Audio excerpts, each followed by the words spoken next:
बिस्मिल्लाहिर्रहमानिर्रहीम, अस्सलाम वालेकुम। इलेक्ट्रोमैग्नेटिज्म का फोर्थ पार्ट है ये, force on a moving charge in magnetic field. बहुत ही इंटरेस्टिंग एमसीक्यू है बच्चों, अच्छे तरीके से आपने सुनना है। कहता है जी, a charge particle passes through a region and remains undeflected. कहता है एक चार्ज पार्टिकल एक ऐसे रीजन में से गुजरा है और वो अनडिफ्लेक्टेड रहा है, तो कहता है what can be true for magnetic field in that region. उस रीजन में मैग्नेटिक फील्ड के बारे में कौन सी चीज ऐसी है जो ट्रू है।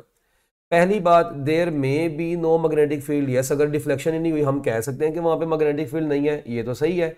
अच्छा, there exist a Lorentz force. Lorentz force आपको बताया गया था लेक्चर्स के अंदर कि इलेक्ट्रिक और मैग्नेटिक फोर्स एक दूसरे के इक्वल हो जाती है उनकी मैग्नीट्यूड्स, तो फिर वो चार्ज पार्टिकल में डिफ्लेक्शन नहीं आती। ये भी बात सही है। पार्टिकल में भी पैरेलल। यस, अगर चार्ज पार्टिकल मैग्नेटिक फील्ड के पैरेलल या एंटी पैरेलल मूव करे तो थीटा 0 डिग्री या 180 डिग्री बनता है, और साइन 0 या 180 0 होता है, और फोर्स 0 होती है।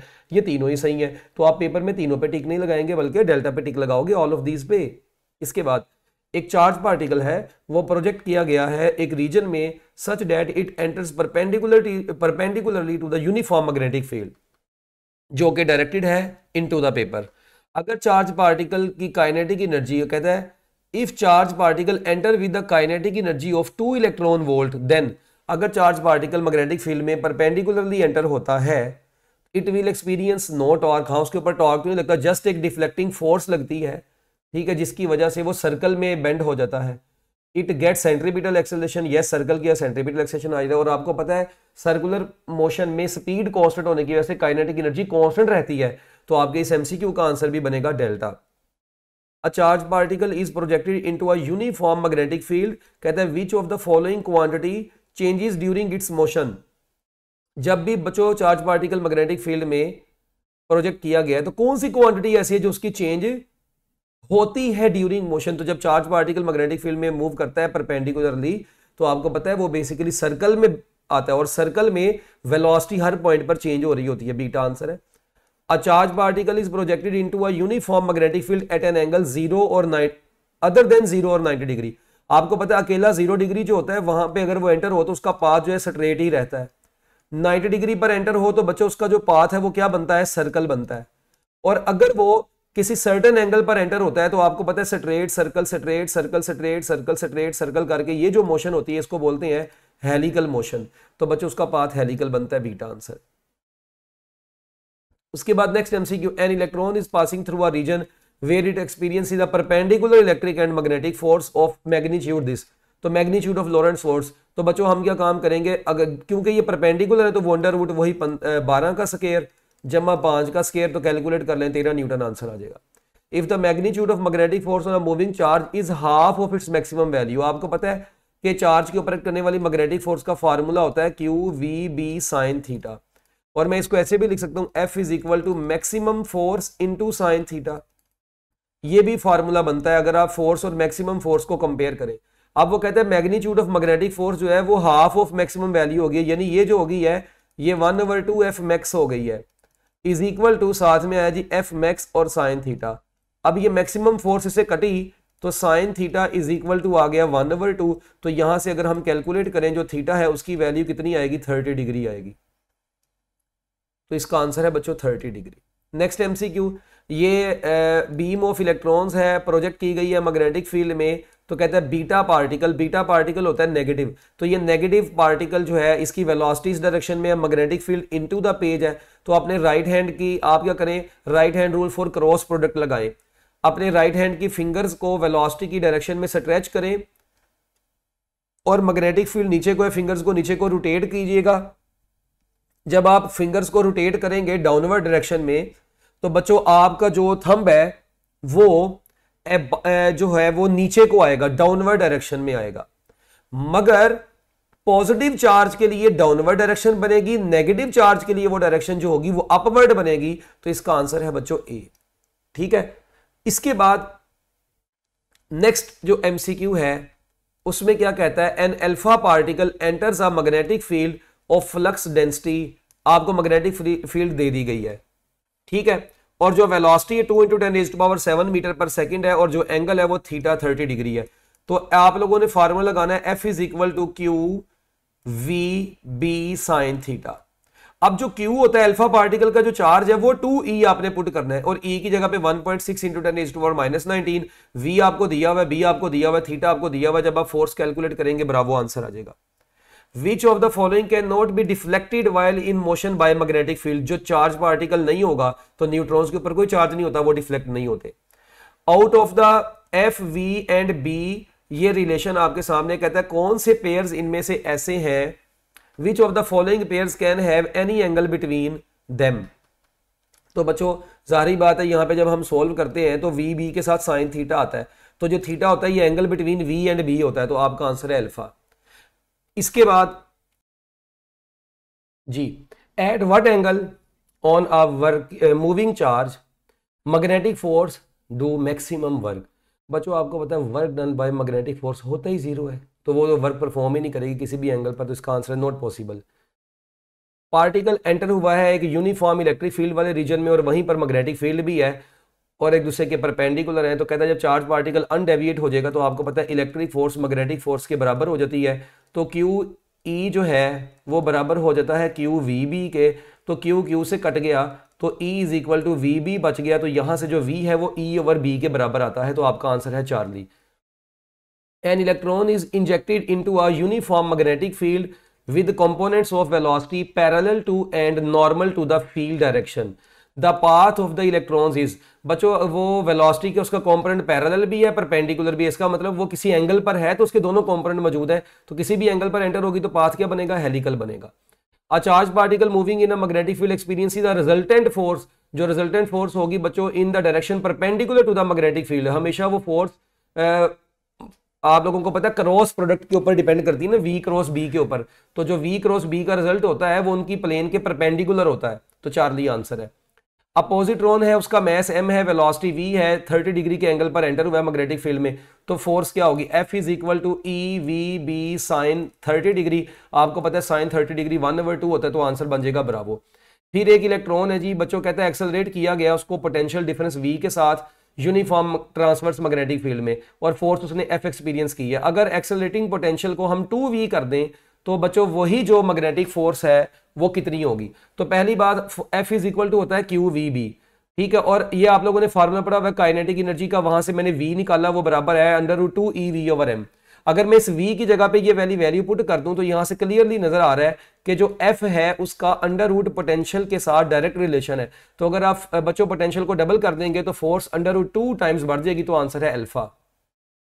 If a positively charged particle falls vertically downward, the horizontal component of that magnetic field will deflect in, बच्चों ये मैंने आपको पिछले लेक्चर्स में बता चुका हूं, इसका आंसर है चार्ली, वो डायग्राम ड्रॉ करके।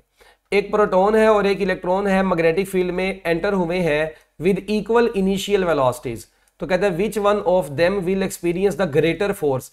बच्चों याद रखिएगा F इज इक्वल टू क्या होता है, आपने पढ़ा हुआ है क्यू वी बी। अब क्यू तो प्रोटॉन और इलेक्ट्रॉन दोनों का सेम होता है और इनिशियल वेलोसिटीज भी सेम और सेम मैग्नेटिक फील्ड है, तो फर्क तो कोई भी नहीं है, तो हम क्या कहेंगे दोनों के ऊपर सेम फोर्स एक्सर्ट करेगी।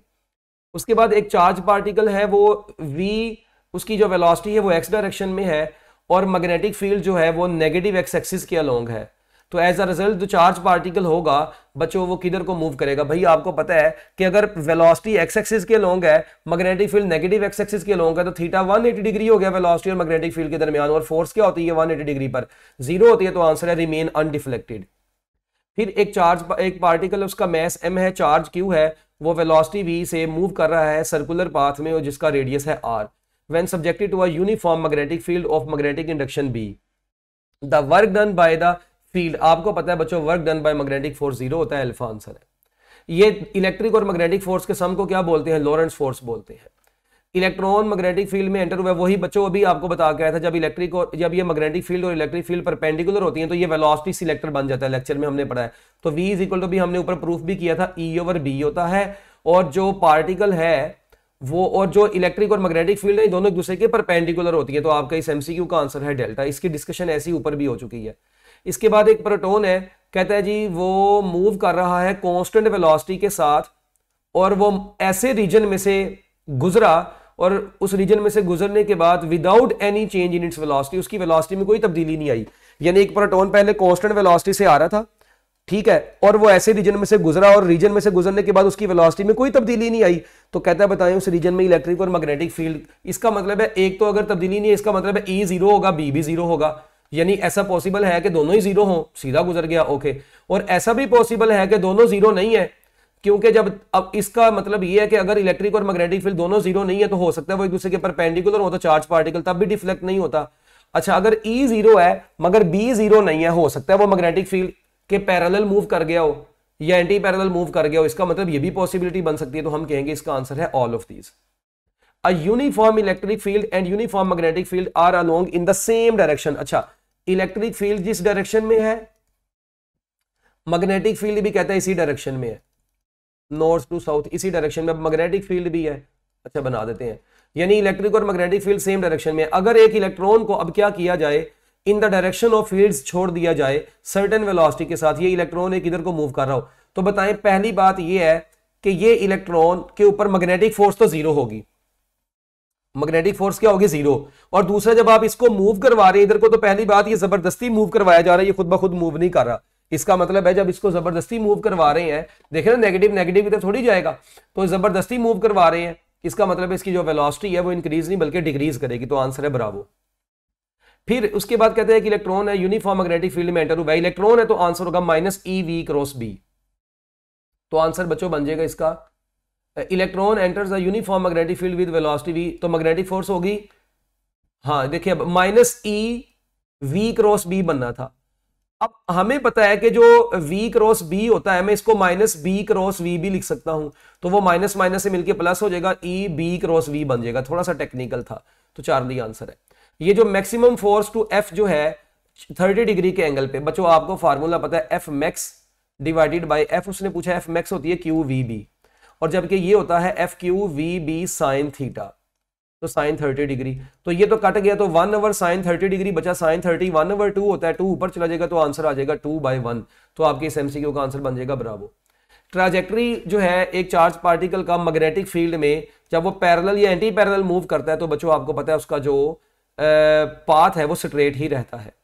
उसके बाद when the direction of motion of a charged particle is perpendicular to the direction of magnetic field, अगर मोशन जो है वो मैग्नेटिक फील्ड के परपेंडिकुलर हो तो उसका जो पाथ होता है आपको पता है बच्चों पार्टिकल का, वो सर्कल बनता है। Magnetic force is simply a deflecting force, book की लाइन है। हाँ जी, N चार्जेस के ऑपरेट करने वाली फोर्स का फॉर्म होता है NQALV क्रॉस B, बुक की लाइन है। इसके बाद एक प्रोटॉन है बच्चों, एंटर हुआ है मैग्नेटिक फील्ड में, मैग्नेटिक फील्ड की वैल्यू भी दे दी है, वेलोसिटी भी दे दी गई है, थीटा भी दे दिया गया, चार्ज है प्रोटॉन, तो just F is equal to EVB sine theta लगाएं, आपके पास आंसर आ जाएगा, और आंसर आएगा चार्ली। फिर एक इलेक्ट्रॉन है वो मूव कर रहा है अलोंग नेगेटिव एक्स एक्सिस, ठीक है जी, टू नेगेटिव एक्स एक्सिस के अलोंग मूव कर रहा है, to get it moving on an anti clockwise circular path में अगर आपने उसको मूव करवाना है तो मैग्नेटिक फील्ड आपको किसके अलोंग अप्लाई करनी पड़ेगी, तो मैग्नेटिक फील्ड आपको अप्लाई करनी पड़ेगी बच्चों अलोंग पॉजिटिव Z एक्सिस। अब ये इसको समझने के लिए ना जरा आपने थोड़ा सा दिमाग चलाना है। देखें हम पहले यहाँ पे एक्सिस बना लेते हैं ताकि हमें इसको समझने में थोड़ी सी आसानी हो। कहते हैं इलेक्ट्रॉन है, ये इलेक्ट्रॉन है, ये मूव कर रहा है नेगेटिव एक्स एक्सिस के अलोंग, ओके, ये नेगेटिव एक्स एक्सिस के अलोंग जा रहा है, इसका मतलब है इसकी जो वेलोसिटी है वो नेगेटिव एक्स एक्सिस के अलोंग है, तो मैं इसको लिख दूंगा नेगेटिव I, क्या लिख दूंगा, नेगेटिव I, इसका जो यूनिट वेक्टर होगा वो नेगेटिव I है। अच्छा, उसके बाद उसका आपने एंटी क्लॉकवाइज सर्कल करना है, अगर क्लॉकवाइज सर्कल करना हो तो ऐसे ऊपर को जाएगा, ये एंटी क्लॉकवाइज सर्कल करना है तो जाहिर बात है इसने ऐसे नीचे को ही आना है, यहां पे ऐसे, तो ये एंटी क्लॉकवाइज सर्कल बना। और एंटी क्लॉकवाइज सर्कल बनने के लिए इसका मतलब है इसके ऊपर जो मैग्नेटिक फोर्स लगेगी वो नीचे को लगेगी, यहां पे ऐसे, फिर ऐसे, फिर इधर से ऐसे, फिर ऐसे, फिर, तो इस पॉइंट पर फोर्स किधर को लगी, नीचे को। अगर आप इधर गौर करें तो ये फोर्स नीचे को लग रही है, यानी हम कह सकते हैं कि जो फोर्स लगी है इसको, जिसने इसको डिफ्लेक्ट किया है वो -J है, वो माइनस Y एक्सिस के अलोंग है ना, ये -J होगा, ठीक है। तो फोर्स अब इधर लगी है। अब कहते हैं मैग्नेटिक फील्ड कहां से अप्लाई करनी है आपने। अच्छा, अब देखें जरा मेरी बात सुने, और ये XY प्लेन में एंटी क्लॉकवाइज सर्कल बना है, ये XY प्लेन ही है ना, ये अगर पूरी बात की जाए ये XY प्लेन है। अच्छा, अब हम लोगों ने हम लिखते हैं formula F is equal two electron के लिए -EV क्रॉस B।